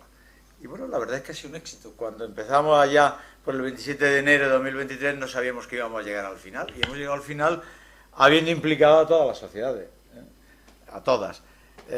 Aquel día habló Jaime, pero en marzo fueron la Real Sociedad de Las Palmas. Saludo que están aquí su presidente, su director y su secretario, que hacíamos otra por un tema tan importante como el tema de la desalación del agua, tan importante para las Canarias. Seguimos en Sevilla, en mayo también, seguimos en Santiago de Compostela, Tenerife, también está aquí su presidente, don José Colino, seguimos por Cartagena, en Jaén hablamos también de regulación y competencia del servicio de abastecimiento de agua potable, en fin, en Zaragoza, en marzo fue en Badajoz, hemos llegado a Murcia en el mes de abril, y en este mismo mes de abril concluimos el ciclo. Nuestro reto ahora mismo, porque han sido, por no ocupar más tiempo, no he dicho la temática, pero todas temáticas diversas, distintas e interesantes en torno al tema del agua, la importancia del agua dentro del sector agroalimentario. Ya están colgadas en el canal de YouTube de las Reales Sociedades, de la red, pues yo creo que, Manuel, del orden de 6 o 7, sí. 6 o 7, y ahora el reto está en conseguir, y aquí tenemos a los amigos de Las Palmas y a los amigos de Tenerife, conseguir que los ponentes que en su día dieron la conferencia nos pasen el texto modificado, ampliado, lo que estime cada ponente conveniente, para tratar de hacer un libro, porque al final es lo que queda, sea un libro en papel, preferentemente, todavía los que nos gusta leer en papel, o electrónico, pero de cualquier manera recopilar estas aportaciones. Yo que he tenido la suerte de asistir a todas, online, lógicamente, excepto a la inauguración y a la clausura, que sí que vine aquí a la Matritense, a la que se dio en Jaén, pues ahí se han hecho enormes aportaciones que merece la pena tener. Y bueno, pues nada más, agradecer a todas y felicitar, como no, abiertamente, claramente, a don Andrés del Campo por la... Yo he aprendido mucho, lógicamente no soy un experto en el tema del agua, he aprendido mucho, y en cualquier caso, ¿nos vamos tranquilos? O sea, ¿hay agua para poder alimentar? Hombre, quizás veamos, yo apuesto a ello, a los 9.000 millones de habitantes de 2030, ya a 2050 no tengo esperanza de llegar, y mucho menos a 2100. Pero realmente seremos la humanidad tan inteligente de ser, sea vía de desalación de agua, sea cualquier otra vía, de conseguir el agua necesaria para alimentar a esta población creciente, y además una población que, como tú bien has dicho, tiene necesidades alimenticias, y hay hambre en el mundo, y sobre todo localizada en determinados sitios, ¿no? Y creciente además. Sí. ¿Somos optimistas o lloramos? Bueno, yo soy optimista. Medios disponemos en el mundo para hacerlo, y tecnología suficiente. Buena voluntad y perseguir el bien común, como digo siempre. Y entonces, si los países tienen esas miras, se puede conseguir sin grandes dificultades. Los estudios, las limitaciones que se pongan con estas políticas agrarias, que se hagan verdaderos estudios evaluados de las medidas que se van a tomar, porque hay muchas medidas, a lo mejor ambientales, que serían muy loables conseguirlas, pero económicamente es imposible. Hay que buscar un equilibrio entre esa producción de alimentos y lo que se persigue para el medio ambiente, y es factible y se puede hacer. Lo que no se puede es difundir tantos bulos como estamos viviendo, sobre todo en temas ambientales y catastrofismos continuos y tal, y tener a la población asustada en todas partes. La realidad puede ser otra. Yo soy optimista. ¿Alguna pregunta más? Sí, adelante. Muchísimas gracias, Andrés. Soy Ignacio Atance, director del Servicio de Estudios de la Fundación Cajamar, que recientemente, con la coordinación del profesor y catedrático Jaime Lamo y el profesor y catedrático Alberto Garrido, hemos publicado el libro sobre el regadío y la seguridad alimentaria. Compartimos gran parte de, todo de lo que se ha dicho. Podemos discrepar en qué acento le ponemos a cada una de las cosas, qué ponemos primero y qué ponemos después, pero sobre todo compartimos ese mirar al pasado y cómo hemos cambiado para coger fuerzas y ser optimistas hacia el futuro, porque tenemos conocimiento, tecnología y lo hemos demostrado en el pasado. Hoy producimos más con menos y regamos más superficie con menos. Pero quería aprovechar la experiencia de Andrés del Campo al frente de la comunidad de regantes de FENACORE para que nos diera algún elemento más en torno a los aspectos sociales del regadío. Y en concreto, 3 cosas. El modelo de estructura de explotación que permite el regadío, una estructura de explotación más familiar, en cuanto a que con menos hectáreas es viable y bueno, pues qué reflexiones puedes hacer sobre eso. El segundo, la edad del regante, la edad del agricultor de regadío frente a la edad media en la agricultura española. El tercero, el regadío como elemento también de canalización de otras innovaciones. El regadío como elemento que requiere más formación y más preparación por parte del agricultor, y como el regadío también es una punta de lanza, o puede serlo, para, bueno, quizá los ejemplos más evidentes son la fertirrigación y otras innovaciones que vienen de la mano del regadío y que seguramente vamos a necesitar echar mano aún más de ellas en el futuro. Si pudieras darnos una reflexión en ese sentido sobre esos colaterales o esas ventajas que acompañan al regadío. Gracias. Bueno, la primera me parece que era, empiezo por la importancia, me decían, la estructura familiar del regadío. Bueno, el problema que tiene actualmente los agricultores, tú lo conoces mejor que yo, Ignacio, porque en el Ministerio has trabajado mucho en ello, es, en fin, la edad de los agricultores, tanto en España como en Europa.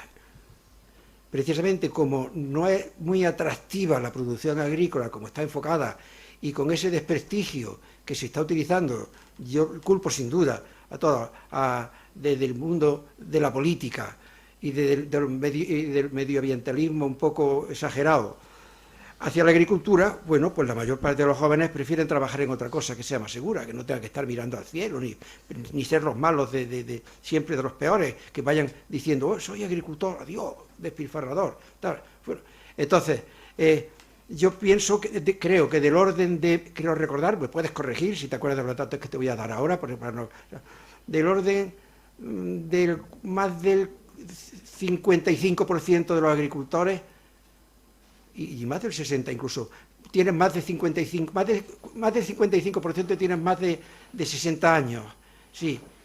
Me recuerdo que del orden también de un porcentaje bastante alto, más de un 15% de los agricultores tenían que estar jubilados, más de 65. La población inferior a 35 años, y coincide con la de Europa, creo recordar que es del orden del 3,5-4%, no más, de población joven, de menos de 35 años, algo así, ¿no? Entonces, el problema es también la distribución de la población en el territorio. Ahí sí tiene una influencia muy grande el regadío, y en los estudios recordarás que se hicieron cuando el Plan Nacional de Regadío se vio, recuerdo yo, que en aquellos pueblos en España que tenían más del 55% de su término municipal de regadío, eran los únicos donde se había mantenido la población o había aumentado. En todos los demás había disminuido y habían emigrado.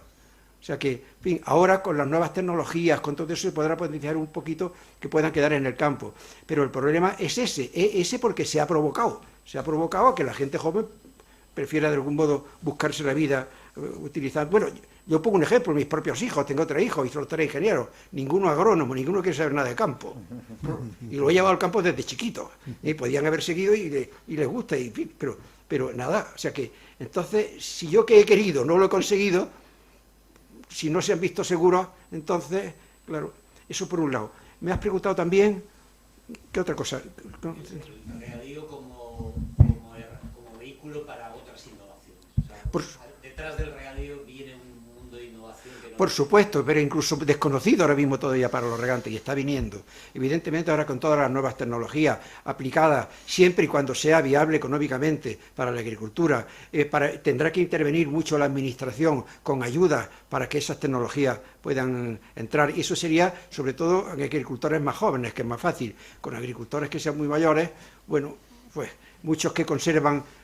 Bueno, en mi propia comunidad de regantes, que hay más de 700 regantes, son más de 6.000 hectáreas, fueron 10.000 en su día, pero bueno, eso fue porque Córdoba está en medio de la ciudad, aumentó el casco urbano y ha habido de todo. O sea, mantenemos 12.000 hectáreas y tenemos solo un pequeño inconveniente, que viven 350.000 personas dentro, nada más, y echan todo. Antes era la acequia, ya gracias a la modernización que hemos hecho, por lo menos por las tuberías no pueden meter todo lo que tiraban allí, que era de todo, desde hasta muebles y todo. Pero bueno, entonces...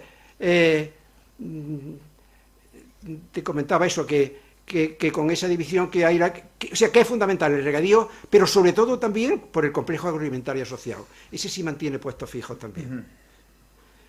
Y la explotación familiar puede subsistir también si tiene un apoyo de las cooperativas, en fin, de las centrales hortofrutícolas, etcétera, etcétera. Pero que tenemos que producir, y tenemos que buscar los medios para producir, nos guste o no nos guste, y hay que hacerlo, porque si no... Como bien dice el profesor Amadeo Espinosa, el mundo no será, sino no el regadío, el mundo. No, tema a don Luis Rivero, por favor. Bueno, Andrés, muchas gracias por tu conferencia. Yo te quería preguntar 2 cosas. Una, ¿cómo ves las próximas elecciones europeas en las cuales puede o no haber un cambio en esa línea de incremento del medio ambiente y decremento de la agricultura, o pasar a esa línea americana de incremento del medio ambiente y incremento en la agricultura? No hay que olvidar los lobbies, la presión de los lobbies europeos, cómo se han visto las detenciones de diputados griegos, de diputados italianos con dinero que se les ha captado en sus casas y que pertenecían a lobbies de obediencia catarí, de obediencia marroquí. ¿Cómo ves el futuro de estas próximas elecciones? Si va a seguir predominando la Europa hacia el mundo 2030 o no.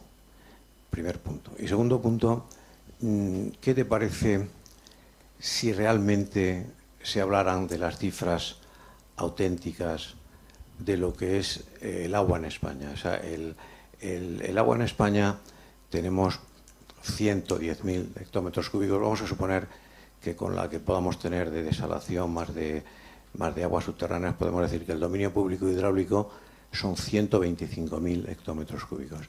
De esos 125.000, solo 15.000 se dedican en la agricultura. La transmisión que tiene la gente es que la agricultura está comiéndose al agua, que por el agua de beber, que por la agricultura se está produciendo problemas de sed en las poblaciones. Con esos datos, que no son muy difíciles de tener en la cabeza, 125.000 hectómetros cúbicos, de los cuales 15.500 son lo que se dedica a la agricultura y 5.000 al abastecimiento. Esas cosas hay que transmitirlas claramente. No, el agua que se utiliza en regadío no es el 80%. El agua que se utiliza es 15 dividido entre 125, es 12% del dominio público hidráulico español. Y luego también ¿qué te parece que no se comience a transmitir el tema de que nosotros nos encontramos ante un nuevo tiempo en el cual las energías renovables, el aire, el sol, y la acumulación de la energía nos deben de producir un reparto de las concesiones hidráulicas de ese dominio distinto del que se pensó hace 100 años. Hace 100 años, y del cual seguimos viviendo, las concesiones hidráulicas para energía eléctrica ocupan en este momento 60.000 hectómetros cúbicos de esos 125.000. Hoy no es necesario, no sería necesario. No sería necesario porque nosotros el agua debemos de dejarla solo para lo que es insustituible, para el abastecimiento, la alimentación, que es el regadío, y la acumulación de energía. Y esas son cosas que deben de transmitirse a la gente para que las conozca. ¿Cuáles son tus opiniones sobre eso? Bueno, estoy totalmente de acuerdo contigo en ese sentido. O sea que ya lo hemos dicho antes, lo que hemos comentado, evidentemente que si esa energía de algún modo pasase a la agricultura para autoconsumo, evidentemente los costes de producción se disminuirían mucho y se podrían hacer mayores inversiones en la tecnología de regadío y podríamos producir más incluso con menos agua. Y sobre todo, es fundamental la biotecnología. Hoy día que ya hay cultivos que con menos agua pueden producir más y con menos agua y resistentes a plagas y enfermedades, etcétera, de todo tipo, pues tendríamos primero unos cultivos con muchos menos costes, por una parte, para el agricultor, pero también con mucha menos contaminación difusa, porque se utilizan menos productos y con menos agua, con lo cual podríamos conseguir esos objetivos. No sé si exactamente la pregunta que me ha hecho, pues estoy totalmente de acuerdo contigo, no te voy a decir que no.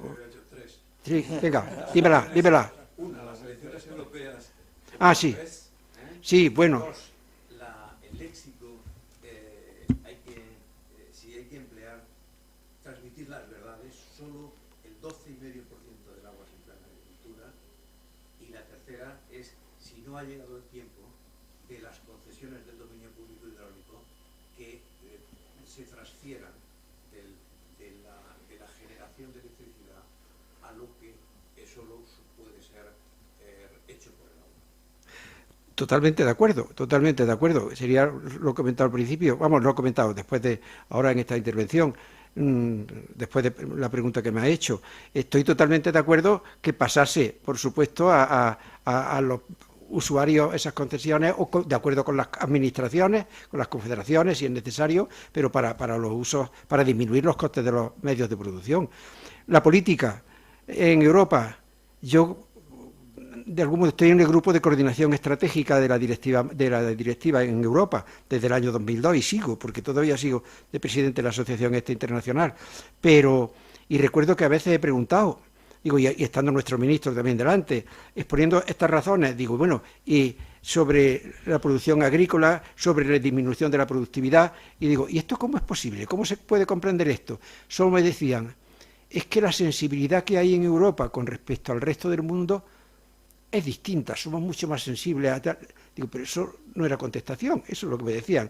Me temo que en función, en este caso de los partidos políticos, los que apoyen una cosa o apoyen otra, pues tendremos más racionalidad en el uso del agua, y sobre todo la infraestructura, que no en este momento está muy denostada y que podamos producir lo que necesitamos. Pero, no sé, va a depender, como está todo tan politizado, pues de los resultados que sostengan, que espero que haya un cambio profundo. Yo solo digo una cosa, que por ejemplo, países que van por libre, como India, China y todo eso, ya hace 5 años llevaban más de 80 millones de hectáreas compradas entre África y Sudamérica. Aquí estamos eliminando, dejando tierras sin cultivar, obligando para cobrar las ayudas comunitarias a dejar tierras, y allí están comprando 80 millones. Toda España tiene una superficie de 50 aproximadamente. Bueno, pues una España y media ya la tienen comprada, pero eso hace 5 o 6 años. No sé ahora, que habrán seguido, evidentemente que sí. Y en España, y dicen que era para producir para autoconsumo.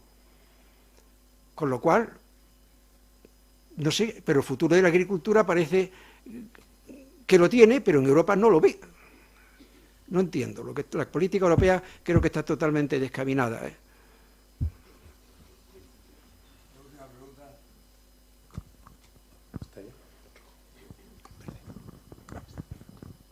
Bueno, buenas noches. Quiero felicitarnos y felicitarle especialmente.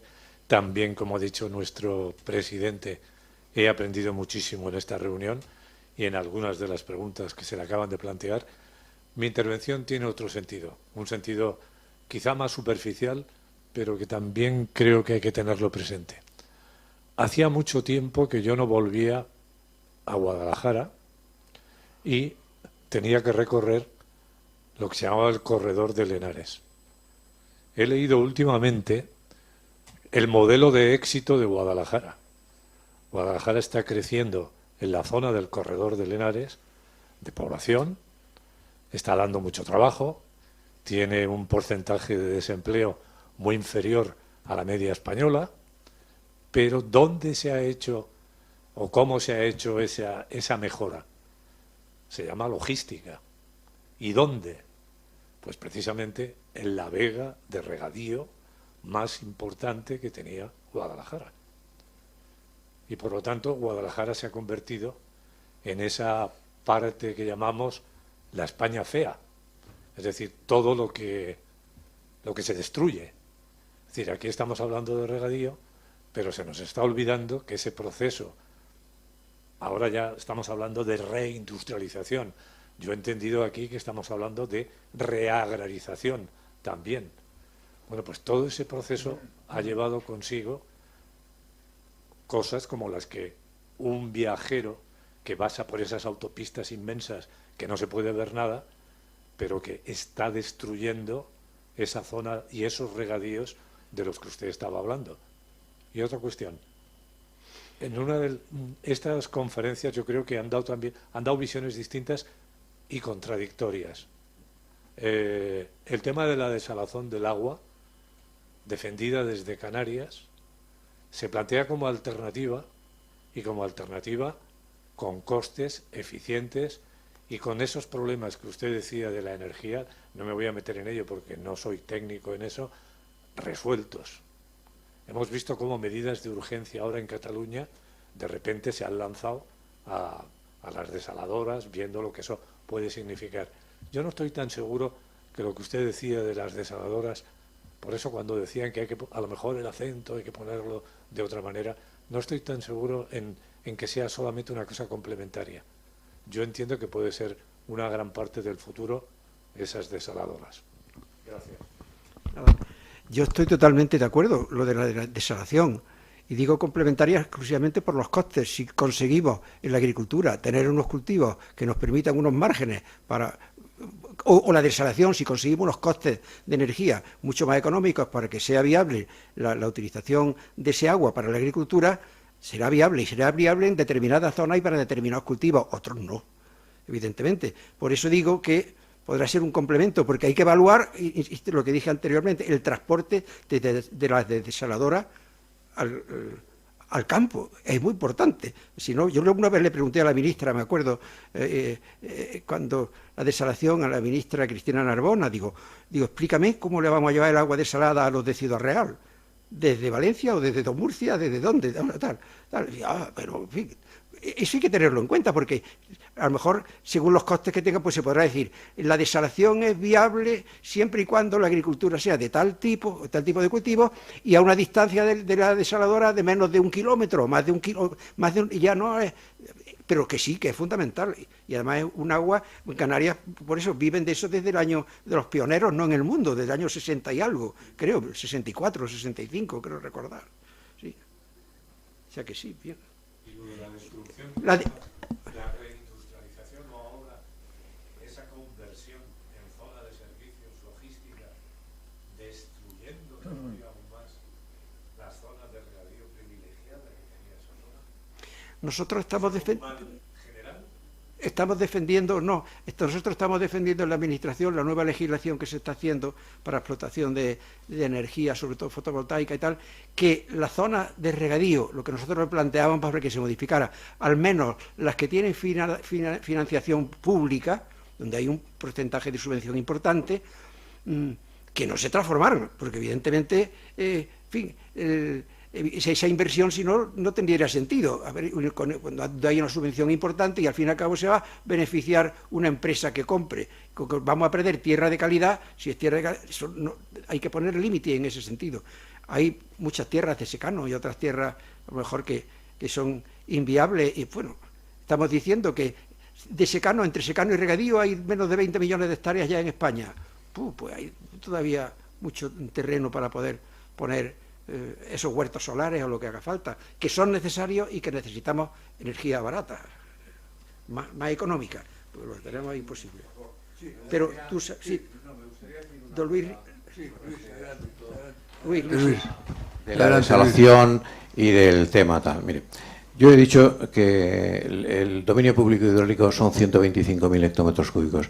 La desalación en España, pues podría alcanzar 1.500, 2.000 hectómetros cúbicos. Estamos hablando de algo del 2%. Y, por supuesto, hay sitios como las Canarias que son imprescindibles. Pero sí que hay un tema fundamental y que conviene saber la verdad. En este momento, en los embalses de Cataluña se dividen en dos: los que están en el Ebro y los que están en las cuencas internas de Cataluña.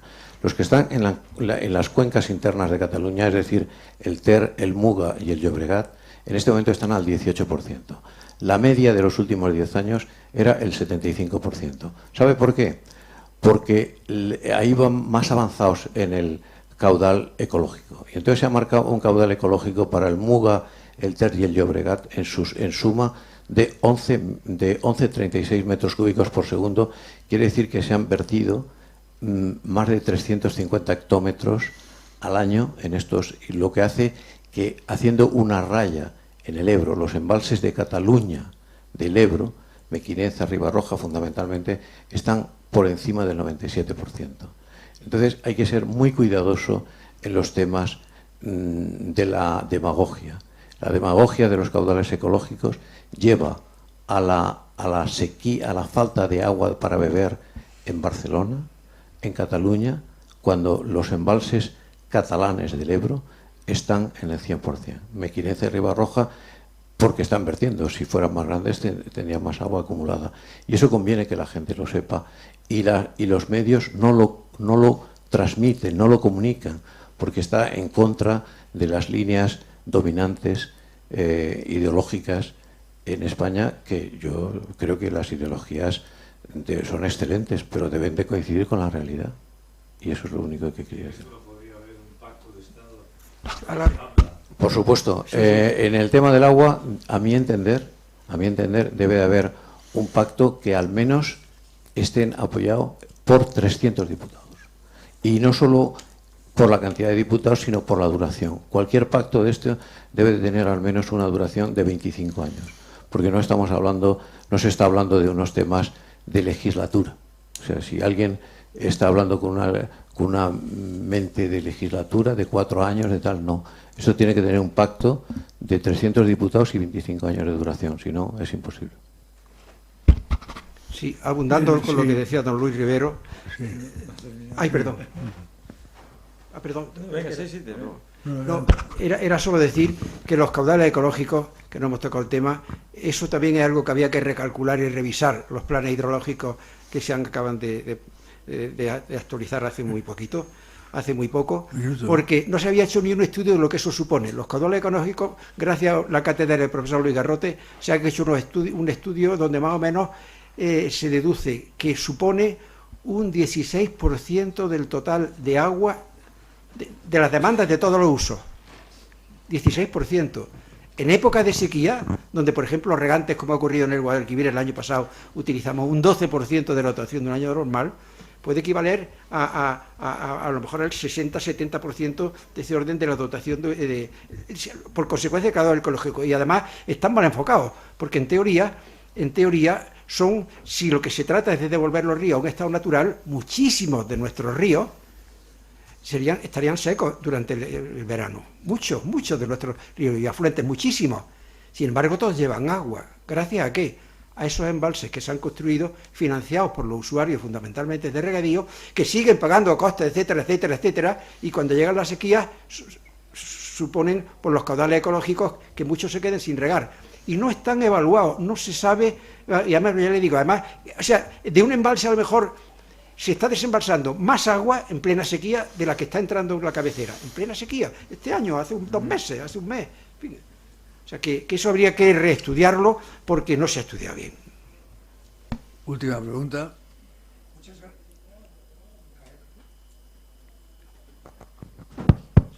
Muchas gracias, don Andrés, por su esclarecedora conferencia y por el tono esperanzador que le ha dado a su intervención. Hago bien en entender, o mejor dicho, me equivoco si digo que en términos de eficiencia en el uso de los recursos del agua, España va por delante de Israel, porque usted mencionó ahí un aspecto en que íbamos por delante de Israel. ¿Es en eficiencia en el uso de los recursos, en el aprovechamiento de los recursos hídricos? Pues posiblemente sí, porque ahora mismo, bueno, en cuanto a avance en tecnología, y en modernización de regadío, estamos ahora mismo muy avanzados, pero ya no sé hasta qué punto Israel, pero vamos, que sí, que por lo menos podemos ir de la mano, ¿eh? Eso es como poco. Bien, señoras y señores, antes de terminar la sesión y antes de que les haga una reflexión final, quería darle la palabra a mi buen amigo Manuel Álvarez Huilla, que quiere decirnos algo. Adelante, Gracias, Jaime. Solamente para agradeceros a todos. La primera, a mi sociedad, a la matritense, por haber apoyado, por haber acogido este ciclo, y también a todas las sociedades que lo habéis acogido con auténtico entusiasmo. El haber aglutinado en torno a un tema todas las conferencias de la Tribuna Carlos III parece un pequeño paso, pero en realidad es un gran salto. Es reconocer que lo que afecta a las Canarias me afecta a mí en Madrid, que lo que afecta a Jaén afecta en Murcia, y esto no es una idea romántica de la patria, es una cuestión económica y social de hecho. Espero que podáis desarrollar otros temas, hay muchos temas de energía, de soberanía alimentaria, de regeneración democrática en futuros años, que contéis, como he tenido yo la suerte con Jaime Lamo, que ha sido el alma y el motor de este ciclo. Yo solo he sido la correa de distribución. Y quería acabar con una frase de Goethe que me parece esculpida para la Real Sociedad de Amigos del País de España. Hagamos de nuestro país no la patria de nuestros padres, sino la tierra soñada de nuestros hijos. Gracias a todos, de verdad.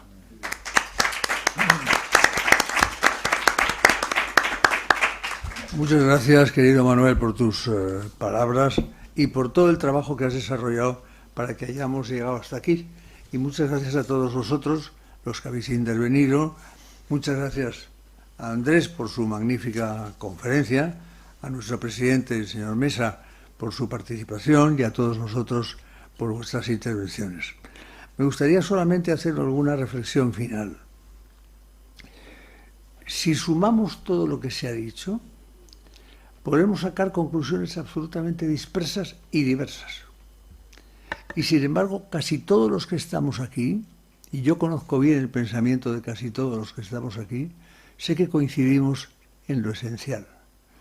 Por ejemplo, hablamos de caudales ecológicos. Y si analizamos un poco de qué estamos hablando, veríamos que la novedad de los caudales ecológicos lo que ha hecho ha sido elevar los niveles a la altura del río Aranjuez, con eso aumentar el nivel de aguas que descienden por el río, por el Tajo y por los ríos en general españoles hacia Portugal, sobrepasar el Tratado de Albufeira y regalarle a Portugal muchísima agua, como estamos haciendo en este momento, sin que nadie sepa bien por qué. Al mismo tiempo, las inversiones, cuando vemos el nivel de inversiones en obras hidráulicas que se están haciendo en España, se queda uno perplejo de la reducción que se está produciendo. No estamos yendo hacia mayores inversiones hidráulicas para garantizarnos la seguridad hidráulica y alimentaria futura en España. No, estamos reduciendo volúmenes, estamos reduciendo inversiones y estamos poniéndonos cada vez más en peligro, lo cual es evidentemente una situación que no acaba uno de entender muy bien. Tenemos también que ser conscientes de que si necesitamos agua para el riego, y necesitamos agua, y ya nos lo ha explicado muy bien nuestro ponente, lo que está pasando con los secanos y los regadíos en España. Los regadíos se nos están yendo más hacia los frutales en este momento, de un modo que no desconocíamos hace 15 años. Al mismo tiempo hemos conseguido subir la balanza comercial agraria hasta límites de tener un superávit de 15.000 millones de euros aproximadamente. Cuando yo era ministro de Agricultura estábamos en déficit, y por tanto pues hemos ido evolucionando en un sentido claramente positivo. Pero en ese sentido claramente positivo tenemos que reconocer que si organizáramos una sesión de trabajo, no aquí, que es un órgano neutral, sino en otros lugares y con otras personas, nos encontraríamos con posiciones absolutamente contradictorias. Contradictorias, muy opuestas y a veces de enorme dificultad. Yo oigo cosas, leo cosas en la prensa todos los días sobre los regadíos en España y no entiendo, por ejemplo, lo que se ha planteado aquí, de, en lugar de invertir, como acabo de decir, en inversiones hidráulicas, desinvertir destruyendo embalses, destruyendo azudes y cambiando, por descontado, el ritmo y los cauces en la forma en que están planteados. Creo sinceramente que debemos hacer una reflexión profunda. ¿Cómo hacerla? A mí me gustaría que la gran conclusión de las sesiones que hemos terminado aquí hoy y que inició Manuel con su iniciativa, terminen en algo que yo te pediría, Andrés, que nos ayudaras, que fuera hacer un libro con todas las ponencias que se han ido haciendo en cada una de las reales sociedades, que lleguemos a unas conclusiones conjuntas, que seamos capaces de presentarlo y que después de eso las comunidades de regantes, los agricultores, aquellos que pensamos en el riego, seamos capaces de empujar hacia otra orientación. Tú has hablado, por ejemplo, de la Cataluña interna y de lo que está pasando con las presas de esa zona, que se encuentran en el 18%, mientras que la parte norte está en el 80 o en el 60 o por ahí, en el 100, en el 100. Pero la parte inferior estamos en la situación en que estamos.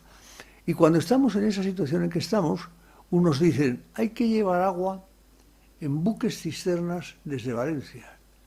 Y otros dicen, oiga, hay una cosa que se llama el Ebro, que está bastante más cerca y que es un río natural que vierte permanentemente aguas en cantidades ingentes al mar, desde las cuales sería posible abastecer esas zonas. Ah, no.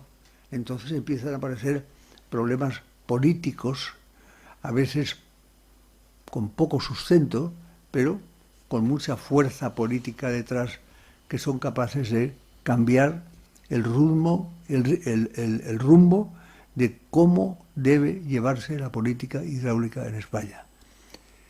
Aquí se ha hablado esta tarde y se ha mencionado un concepto que yo he usado muchas veces en muchos artículos y en muchas conferencias, el pacto del agua.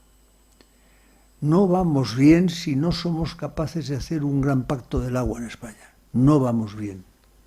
Y no vamos bien porque no somos capaces. Pero deberíamos ir en esa dirección. Y si fuéramos en esa dirección, y si el tema de los caudales ecológicos los enfocáramos, como lo ha hecho, por ejemplo, el catedrático de Derecho Administrativo Antonio Fanlo, que muchos de ustedes conocerán, y que le ha dado un giro copernicano a la visión de ese tema, si fuéramos capaces de hacer eso, fuéramos capaces de construir una unidad de criterio y fuéramos capaces de unirnos los que estamos en ello frente a todos aquellos que están construyendo teorías muy extrañas, por no decir otra cosa, creo que nos vendría muy bien para todos los españoles. Gracias a todos por venir, gracias a todos por estar, por asistir y por soportarme. Muchas gracias.